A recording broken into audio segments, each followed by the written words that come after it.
பெருவெள்ளத்தால் உருக்குலைந்த நேபாளம். குடியிருப்பு பகுதிகள், வீடுகளை சேரும் சகதியும் சூழ்ந்ததால் கண்ணீரில் மக்கள்.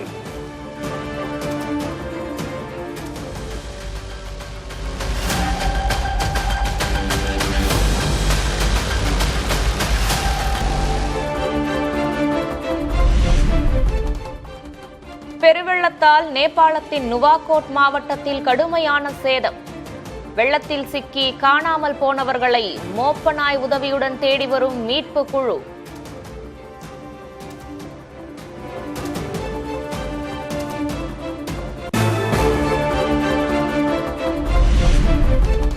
நேபாளத்தில் ஏற்பட்ட பெருவெள்ளத்தை அடுத்து ஆற்றின் கரையோர பகுதிகளில் வசிப்போர் அவசரமாக வெளியேற்றம்.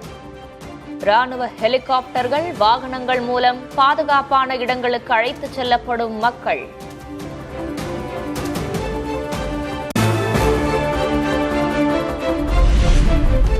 நேபாளத்தில் திடீர் பெருவெள்ளத்தால் இறந்தோர் எண்ணிக்கை 392 அதிகரிப்பு.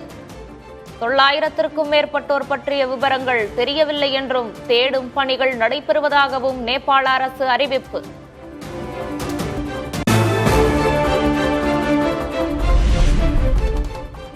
நேபாள பெருவெள்ளத்தில் சிக்கி காணாமல் போனவர்களை தேடி வரும் குடும்பத்தினர். மருத்துவமனைகளில் வைக்கப்பட்டுள்ள உடல்களை அடையாளம் காண குவியும் உறவுகள்.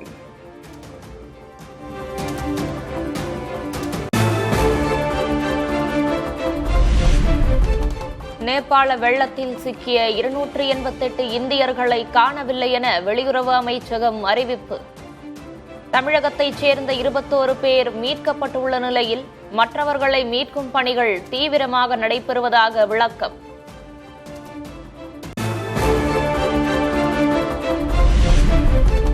நேபாள வெள்ளத்தில் 500க்கும் மேற்பட்ட வெளிநாட்டினரை காணவில்லை என அறிவிப்பு. 65 அமெரிக்கர்கள், 55 மலேசியர்கள், 53 உக்ரைனியர்களை காணவில்லை.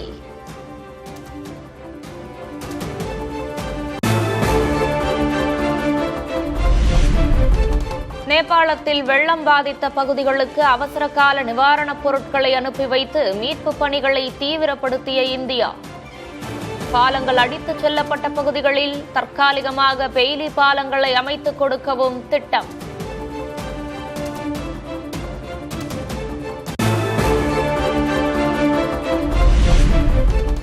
தமிழகத்திலிருந்து நேபாளம் சென்ற 103 பேரில் 83 பேரை காணவில்லை என தகவல். 21 பேர் மீட்கப்பட்ட நிலையில் எஞ்சியவர்களை தேடும் பணி தீவிரம்.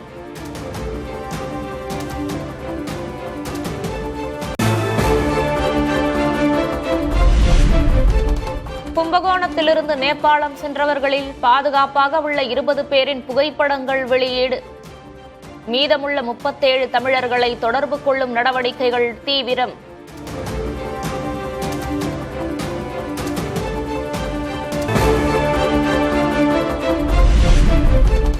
சென்னையிலிருந்து நேபாளம் சென்ற 49 பேரின் நிலை என்ன? தொடர்பு கொள்ள முடியாததால் உறவினர்கள் கவலை.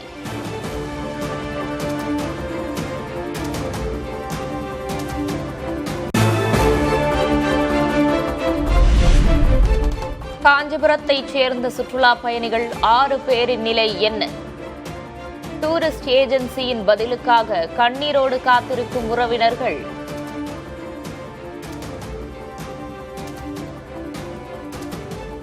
போயிட்டு வரமான்ச்சு, நல்லபடியாக போயிட்டு வாங்கணும்னு அம்மா சொன்னணும். போய் வரமான்ச்சு, ஜாகிரதையாக போய் வாங்கணும்னு சொன்னோம். நான் வந்து அப்பாக்கிட்ட சொல்லிட்டு போறேன்ச்சு. அப்பாக்கிட்ட இமிகிரேஷன் போகிறேன், நான் முடிச்சுட்டு கால் பண்ணுறேன் அப்படின்னு சொன்னாங்க எனக்கு. அப்புறமா இது வரைக்கும் அவங்களை கான்டாக்ட் பண்ணவே முடியல. மனைவியோட ஸ்டேட்டஸ் என்ன, நான் நல்லா இருக்காங்களா, எங்கே இருக்காங்க, என்ன ஒன்றும் தெரியல. எதுவுமே டீட்டெயிலே தெரியல. யாருக்குமே அந்த யாத்திரையில் போன 49 பேருக்குமே கான்டாக்ட் பண்ண முடியல. எப்படி என்ன பண்ணுறதுன்னு தெரியல. 2 நாளாக எனக்கு 2 பசங்க இருக்காங்க. நேற்றுலேருந்து அழுதுகிட்டே இருக்காங்க. அம்மா வேணுட்டு என்ன பண்ணுறதுன்னு தெரியல.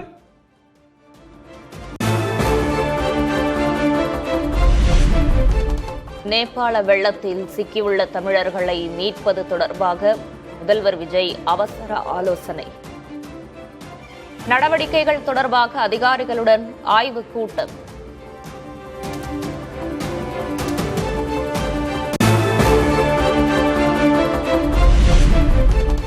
தமிழர்களை மீட்பதற்காக IAS அதிகாரிகள் தலைமையிலான குழு நேபாளம் செல்ல முதல்வர் விஜய் உத்தரவு. மீட்பு பணிகளை கண்காணிக்க அமைச்சர்கள் ஆதவ் அர்ஜுனா, ராஜ்மோகன், வினோத் தென்னரசுக்கு அறிவுறுத்தல்.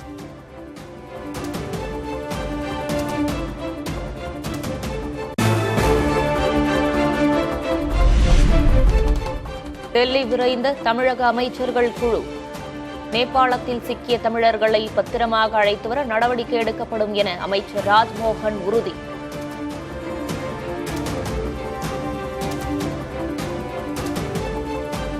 இந்திய அரசோடு நம்முடைய தூதரக அதிகாரிகளினுடைய ஒத்துழைப்போடு அவர்களுக்கு தேவைப்படக்கூடிய முதல் உதவி, அவர்களுக்கு தேவைப்படக்கூடிய மருத்துவ உதவி மற்றும் அவர்களை உடனடியாக அங்கிருந்து எவ்வளவு வேகமா ரெஸ்கியூ பண்ண முடியுமோ அதையெல்லாம் ரெஸ்கியூ பண்ணி டெல்லி கொண்டு வந்து டெல்லியிலிருந்து தமிழ்நாட்டுக்கு கொண்டு வருவதற்கான அந்த முன்னெடுப்புகளை எல்லாம் தீவிரப்படுத்துவதற்காக மாண்புமிகு தமிழ்நாடு முதலமைச்சர் அவர்களினுடைய அறிவுறுத்தல் பேர்ல இப்ப நாங்க அவசரமாக உடனே கிளம்பி அங்க விரைகிறோம்.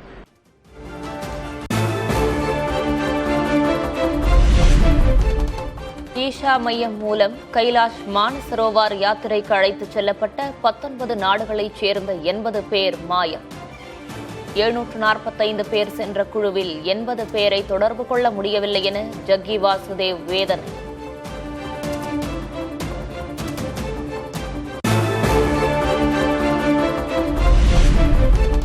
நேபாள வெள்ளத்தில் சிக்கியுள்ள தமிழர்களை மீட்பது தொடர்பாக கவன ஈர்ப்பு தீர்மானம் கொடுத்த திமுக. விவாதத்துக்கு முன்பே அமைச்சர் ராஜ்மோகன் பதிலளித்ததால் அவையில் அமளி.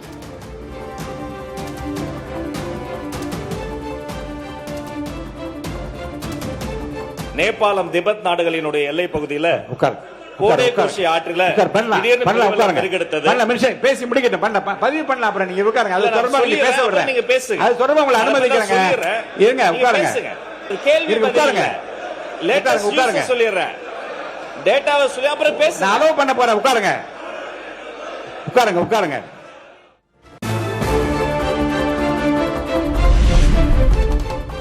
நேபாளத்தில் சிக்கியுள்ள தமிழர்களை மீட்டு அழைத்து வர சிறப்பு அதிகாரியை தமிழக அரசு நியமித்துள்ளதா? அரசின் உதவி எண்ணுக்கு இதுவரை எத்தனை அழைப்புகள் வந்துள்ளன என்றும் எதிர்க்கட்சித் தலைவர் உதயநிதி கேள்வி.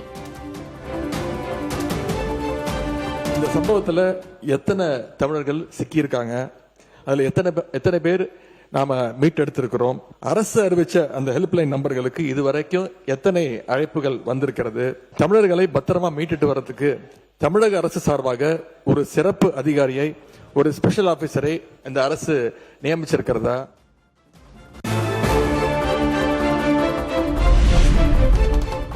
நேபாளத்தில் சிக்கியுள்ள தமிழர்களை மீட்க உரிய நடவடிக்கை எடுத்திடுக மத்திய அரசுடன் இணைந்து செயல்படவும் எடப்பாடி பழனிசாமி வலியுறுத்தல். வெளியுறவுத்துறை அமைச்சரோடு தொடர்பு கொண்டு நம்முடைய தமிழ்நாட்டிற்கின்ற ஒரு அதிகாரி குழு டெல்லிக்கு அனுப்பப்பட்டு மத்திய அரசோடு தொடர்பு கொண்டு வெளியுறவுத்துறை அமைச்சரோடு தொடர்பு கொண்டு நேபாள நாட்டிற்கு சென்று தமிழர்கள் 57 பேரையும் மீட்டு தமிழகத்துக்கு கொண்டு வந்து சேர்க்கப்பட வேண்டும்.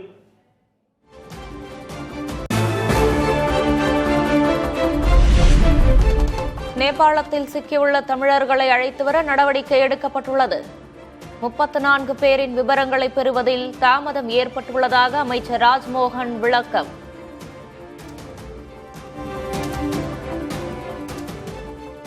எத்தனை பேர் எங்க இருக்காங்கிறது ஒவ்வொரு மணி நேரமும் நாங்க தீவிரமா கண்காணிச்சுட்டே வரோம். அந்த நம்பர் மாறிக்கிட்டே இருக்கு. 2 பேரா, 3 பேரா, 5 பேரா, இன்னும் அந்த நம்பர் சேருவதற்கான வாய்ப்பும் இருக்கு. இப்படிப்பட்ட சூழ்நிலையில மீதமுள்ள 34 பேர்களை பற்றிய விவரங்களை பெறுவதில் ஒரு தாமதம் ஏற்பட்டிருக்கு. இருந்தாலும் அதை க்ளோஸ் மானிட்டர்ஸ்ல நாங்க ஃபாலோ பண்ணிட்டு இருக்கிறோம். மேலும் நேபாள அரசுடன் தொடர்பு கொண்டு இதற்குண்டான உரிய நடவடிக்கைகளை கொலாபரேட்டிவா நேபாள அரசும், இந்திய அரசும், தமிழ்நாடு அரசும், ஒன்றிய அரசும் இப்படி பல்வேறு வகையான கொலாபரேட்டிவ் மெஷர்ஸ்ல எடுக்கப்பட்டு வருகிறது.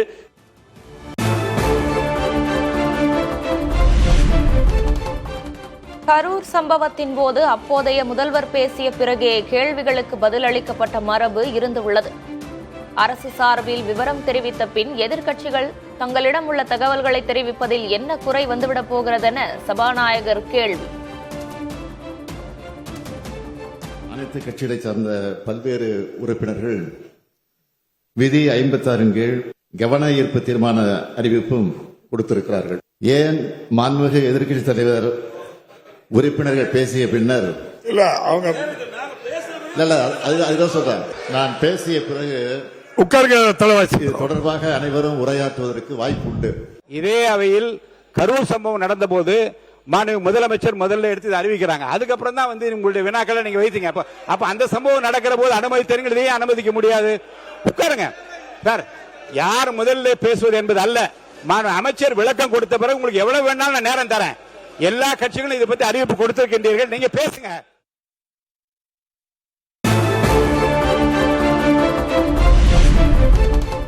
கரூர் சம்பவம் குறித்து அப்போதைய முதல்வர் பேசும்போது தலைமைச் செயலர் அவையில் இருந்தார் என்று இன்று யாரும் இல்லை.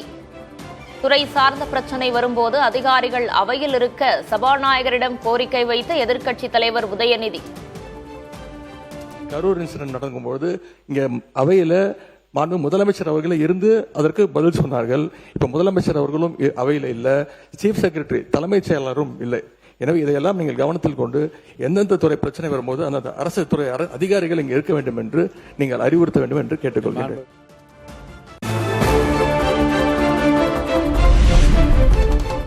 நேபாள பாதிப்பிற்கு காரணமான கண்டக் ஆற்றில் வேகமாக குறையும் நீர்மட்டம்.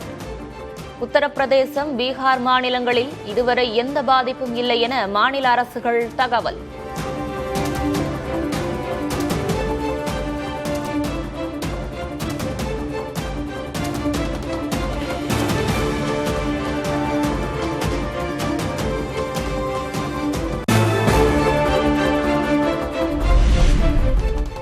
நேபாளத்தில் பாதிக்கப்பட்டுள்ள மக்களுக்கு தேவையான உதவிகளை வழங்க பிரதமர் மோடிக்கு காங்கிரஸ் தலைவர் மல்லிகார்ஜுன கார்கே வலியுறுத்தல். இக்கட்டான தருணத்தில் தேசிய அளவில் அனைவரும் ஒருங்கிணைந்து செயல்பட வேண்டும் என கோரிக்கை.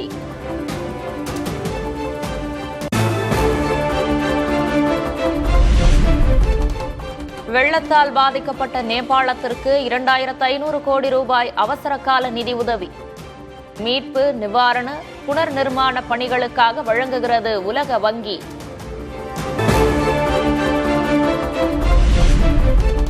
நேபாளத்தில் ஏற்பட்ட பெருவெள்ளத்தில் சிக்கி தங்களது நாட்டைச் சேர்ந்த 100 பேர் காணாமல் போனதாக சீன அரசு அறிவிப்பு.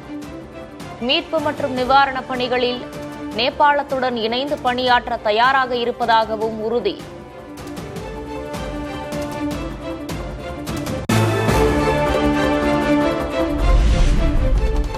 நேபாளத்துக்கு இன்னொரு ஆபத்து ஏற்பட வாய்ப்பிருப்பதாக சீனா எச்சரிக்கை. பாறைகள், மணல் திட்டுகளால் புதிதாக மிகப்பெரிய ஏரி ஒன்று உருவாகியுள்ளதாக தகவல்.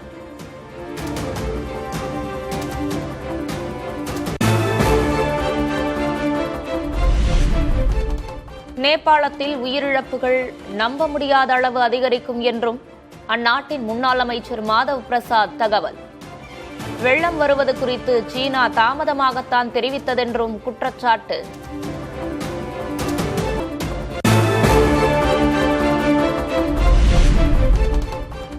நேபாள வெள்ளப் பேரிடரில் உயிரிழந்தவர்களுக்கு இரங்கல் தெரிவித்துள்ள யுனெஸ்கோ. மாணவர்களின் கல்வி பாதிக்கப்படாமல் இருக்கவும் பண்பாடு மற்றும் பாரம்பரிய சின்னங்களை பாதுகாக்க ஆதரவளிப்பதாகவும் உறுதி.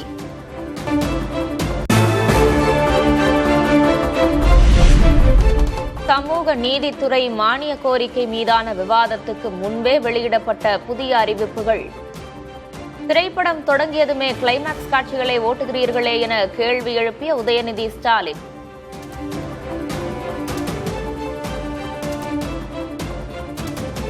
நீங்க ஒரு 2 மணி நேரம் இருக்கத்தானே போக போறீங்க, இதெல்லாம் பார்க்கத்தானே போறீங்க. அதனால போய் உட்கார்ந்த உடனே கிளைமாக்ஸ் முதல்ல போட்டுருவோம். கிளைமாக்ஸே பார்க்காம மக்கள் போயிடுற கவலையில் நான் சொன்னேன். படம் நல்லா இருந்தா மக்கள் உண்மையா இருந்து தியேட்டர்ல கிளைமாக்ஸ் வரைக்கும் பார்ப்பாங்க. நீங்க சொல்றதை பார்த்தா இந்த படம் எப்படியும் ஓடாது, இந்த படம் நல்லா இருக்காது, அதனால முதல்ல கிளைமாக்ஸ் போட்டுருவோம் அப்படின்னு சொல்ற மாதிரி இருக்கு.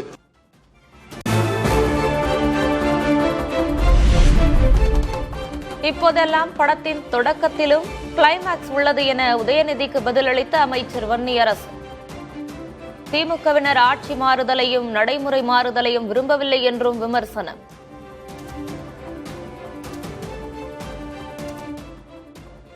இப்பெல்லாம் படங்கள்ல 2 கிளைமாக்ஸ் இருக்கு. முதல்லயும் கிளைமாக்ஸ் இருக்கு, பின்னாடியும் கிளைமாக்ஸ் இருக்கு. எப்போ ஒரு மாற்றத்தை விரும்ப வேண்டும், மாற்றங்கிறத விரும்பணும். நீங்க ஆட்சி மாற்றத்தையும் விரும்ப மாட்டீங்க, நடைமுறை மாற்றத்தையும் நீங்க விரும்பல அப்படின்னா எப்படி அது சரியா இருக்கும்?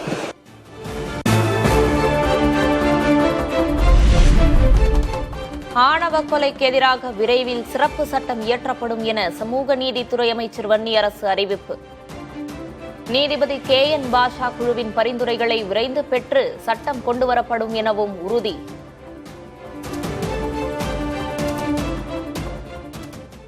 சமூகத்தில் தொடர்ந்து நிகழ்ந்து வரும் ஆணவ படுகொலைகளை தடுப்பதற்கு சிறப்பு சட்டம் இயற்றுவதற்கு ஓய்வு பெற்ற சென்னை உயர்நீதிமன்ற நீதியரசர் KN பாட்ஷா அவருடைய தலைமையிலே ஒரு குழு அமைக்கப்பட்டுள்ளது.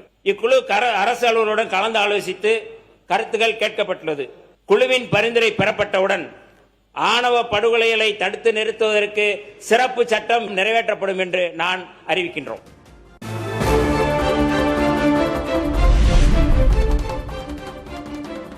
ஊடகத்துறையில் இளம் திறமைகளை ஊக்குவிக்க ஊடகத்திறன் ஊக்குவிப்பு திட்டம். உடற்பயிற்சியுடன் உதவித்தொகை வழங்கப்படும் என அமைச்சர் வன்னியரசு அறிவிப்பு.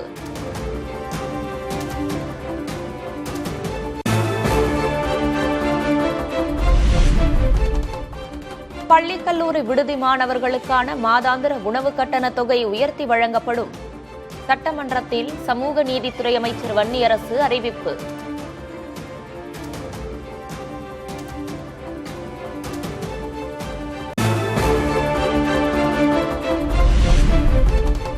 ஆம்ஸ்ட்ராங் படுகொலையில் திமுகவின் முன்னாள் அமைச்சர்களுக்கு தொடர்பு என பேரவையில் அமைச்சர் ஆதவ் அர்ஜுனா குற்றச்சாட்டு. ஆதவ் பேச்சுக்கு எதிர்ப்பு தெரிவித்து திமுக உறுப்பினர்கள் அமளியில் ஈடுபட்டதால் சலசலப்பு.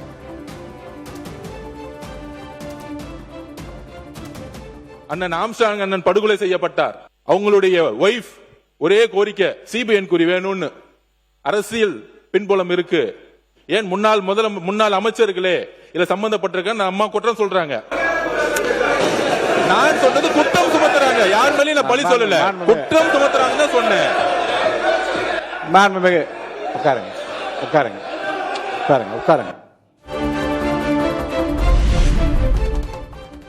அமைதியாக போய்க் கொண்டிருக்கும் அவை அமைச்சர் ஆதவ் அர்ஜுனா பேச எழுந்தவுடன் அமளியாகிவிடுகிறது. ஆதவிடமே இதை நேரடியாக சொல்லிவிட்டதாகவும் தேமுதிக பொதுச் செயலர் பிரேமலதா விஜயகாந்த் பேட்டி.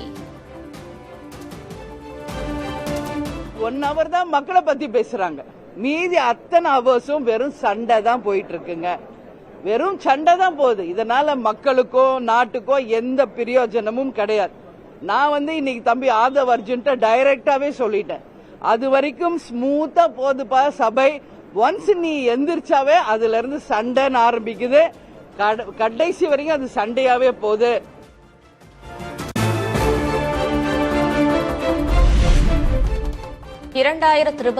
ஆண்டு முதல் 2026 ஆண்டுக்கான நம்மாழ்வார் விருது வழங்கினார் முதல்வர் விஜய்.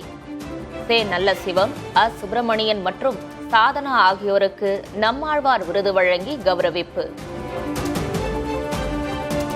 சிறந்த உயிர்ம உழவர்களுக்கான நம்மாழ்வார் விருதுகளை முதலாவதாக திருவாளர் நல்ல சிவம், பாப்பம்பாளையம் கிராமம், நாமக்கல் மாவட்டம். அடுத்ததாக திருவாளர் சுப்பிரமணியம், நம்புக்குழி கிராமம், புதுக்கோட்டை மாவட்டம். அடுத்ததாக திருமதி சாதனா, பெரிய கையப்பாக்கம் கிராமம், செங்கல்பட்டு மாவட்டம். குழந்தைகளை தேர்தல் பரப்புரையில் ஈடுபடுத்தியதாக கூறப்பட்ட குற்றச்சாட்டு தவறு.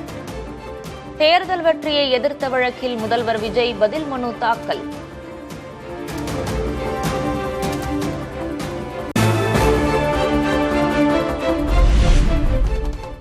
MLA மனோஜ் பாண்டியனின் மகள் திருமண வரவேற்பு நிகழ்ச்சியில் கலந்து கொண்டு மணமக்களை வாழ்த்திய திமுக தலைவர் MK ஸ்டாலின். சென்னை திருவான்மியூரில் நடந்த நிகழ்வில் பொன்முடி, நயினார் நாகேந்திரன், ஜவாஹிருல்லா, CB சண்முகம் உள்ளிட்டோரும் பங்கேற்பு.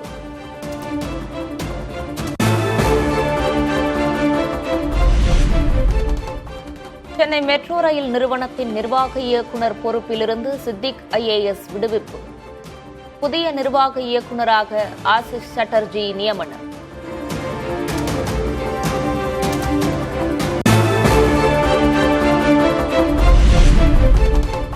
சென்னை, திருச்சி, மதுரை, நெல்லை உட்பட தமிழகத்தின் பல்வேறு இடங்களில் அரசு அலுவலகங்களில் அதிரடி சோதனை. கணக்கில் வராத 1,18,00,000 ரூபாயை பறிமுதல் செய்து லஞ்ச ஒழிப்புத்துறையினர் விசாரணை.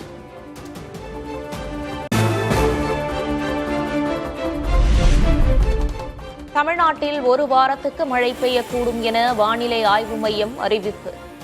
ஒரு சில இடங்களில் பலத்த காற்று வீசும் எனவும் எச்சரிக்கை.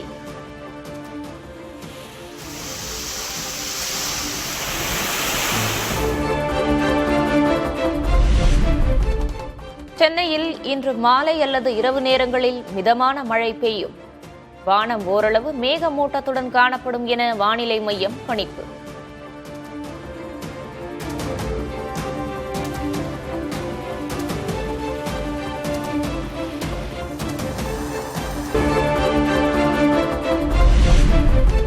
ஒலிம்பிக்கின் அனைத்து விளையாட்டு பிரிவுகளிலும் இந்தியா பங்கேற்றால் மட்டுமே ஒலிம்பிக்கில் பதக்க எண்ணிக்கையை அதிகரிக்க முடியும். விளையாட்டு வீரர்களுடனான காணொலி உரையாடலின் போது பிரதமர் அறிவுறுத்தல்.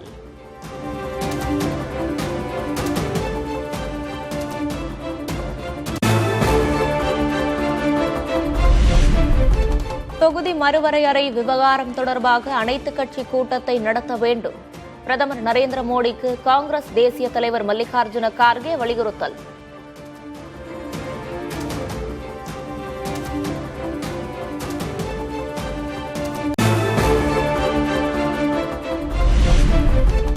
மத்திய அமைச்சர் ஜே.பி. நட்டாவுடன் இடஒதுக்கீட்டுக்கு எதிரான போராட்டக் குழுவினர் சந்திப்பு.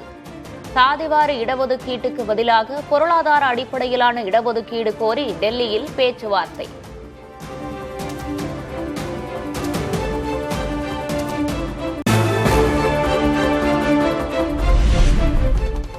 ஜி.டிவி நிறுவனர் சுபாஷ் சந்திரா திவால் வழக்கில் 22,006 கோடி ரூபாய் கடனுக்கு வெறும் 6.5 கோடி ரூபாய் செலுத்த ஒப்புதல்.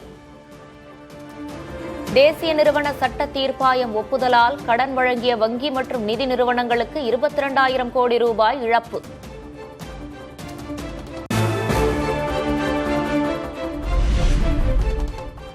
சுபாஷ் சந்திரா திவால் வழக்கில் தேசிய நிறுவன சட்ட தீர்ப்பாய முடிவுக்கு காங்கிரஸ் கடும் விமர்சனம். திவால் சட்டத்தை கேலி கூத்தாக்குவதாக ஜெய்ராம் ரமேஷ் சாடல்.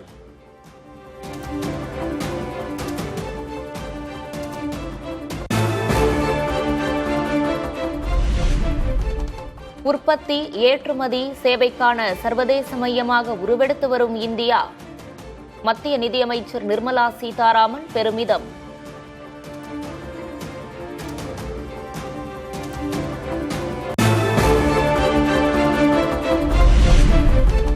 E20 பெட்ரோலுக்கு பதில் மீண்டும் E10 பெட்ரோலை கொண்டு வரும் திட்டம் இல்லை.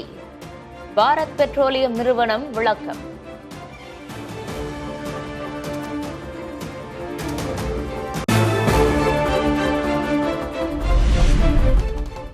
கொல்கத்தாவில் திரிணாமுல் காங்கிரஸ் கட்சி அலுவலகத்தில் நடைபெற்ற நிர்வாகிகள் கூட்டத்தில் சலசலப்பு. மூத்த தலைவர் டெரிக் ஓபிரையனை தொண்டர்கள் கீழே தள்ளிவிட்டதால் பரபரப்பு.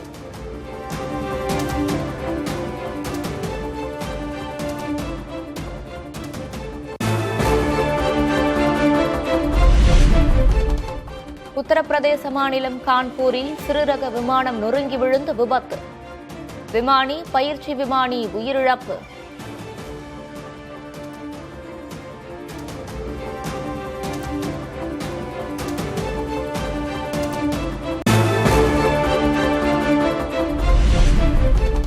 கேரள மாநிலம் எர்ணாகுளத்தில் பேருந்து கவிழ்ந்த விபத்தில் 20க்கும் மேற்பட்டோர் காயம். இருசக்கர வாகனத்தின் மீது மோதாமல் இருக்க ஓட்டுநர் திருப்பிய போது கட்டுப்பாட்டை இழந்து கவிழ்ந்த பேருந்து.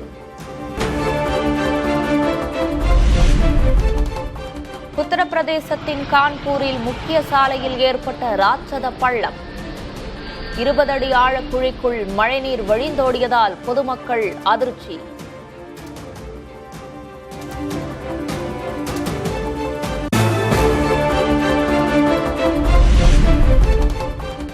ஈரானை நோக்கி அடுத்தடுத்து படையெடுக்கும் இஸ்லாமிய நாடுகளின் தலைவர்கள்.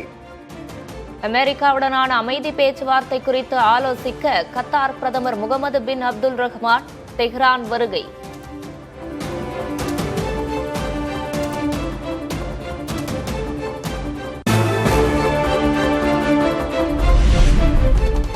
டாடா சன்ஸ் மற்றும் சிங்கப்பூர் ஏர்லைன்ஸ் நிறுவனங்களிடம் சுமார் $1.5 பில்லியன் கூடுதல் முதலீட்டை வழங்க ஏர் இந்தியா முறையீடு. கோரிக்கையை கவனமாக பரிசீலித்து வருவதாக சிங்கப்பூர் ஏர்லைன்ஸ் நிறுவனம் தகவல்.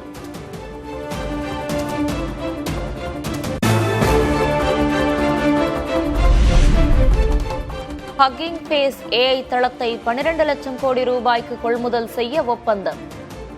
எதிர்கால தொழில்நுட்ப வளர்ச்சி மற்றும் சந்தை ஆதிக்கத்தை கருத்தில் கொண்டு NVIDIA நடவடிக்கை.